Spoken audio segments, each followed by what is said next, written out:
So yeah guys, if you've seen the title of this video, you know what this is all about. You know, I'm not gonna talk too much. I needed some shin pad because I got myself seriously hurt. And I realized that I needed something that would protect me for real. No offense to the RDX shin guards that I previously had, but I was feeling all of them kicks. I ain't gonna lie. This one is different. Let's open it.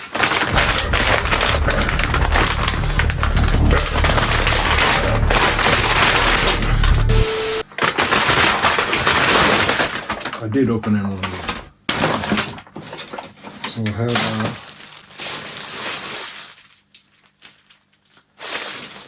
let's open it. Guys, I opened it.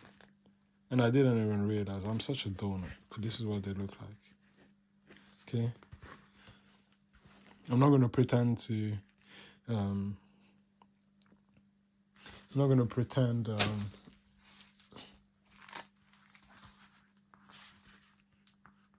that I didn't open them. But I'm so dopey, I thought I recorded it, but it wasn't recording. So yeah guys, I'm gonna put them on. So here I am guys, me, Tenaman, Tenam School, as you know me. And I'm just here, just doing the garden. You know, it's autumn now, so gotta get the leaves out the way. And as you can see, I still haven't changed my punching bag, you know what I'm saying? I haven't had time. I want to find, I'm looking for the most appropriate one for my garden. And I don't know, any recommendation guys for a freestanding punching bag? Because I need something that I can move around as well. And as you can see, it's a garden, there's no roof. So I can't fix something on the roof if there's no roof.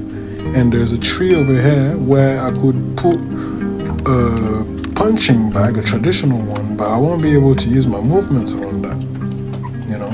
And that part of the garden is covered in pebbles and, you know, other stuff.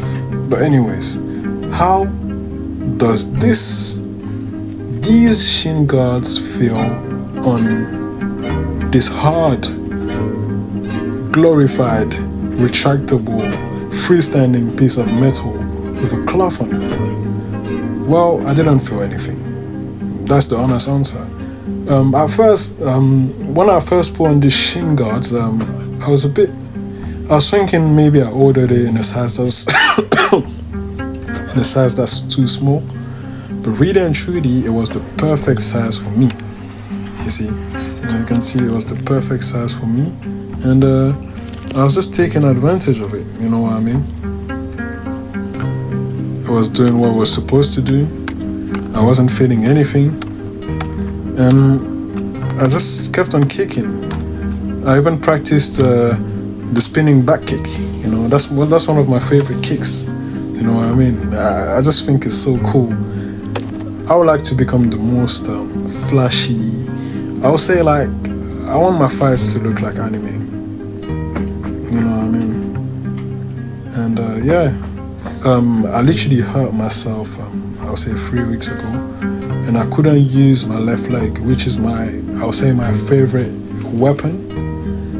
I couldn't use it, so that's when I made the decision to transition from the RDX shin guards to something more thick, and I don't regret it. It cost me some money, but I don't regret it. You know what I mean?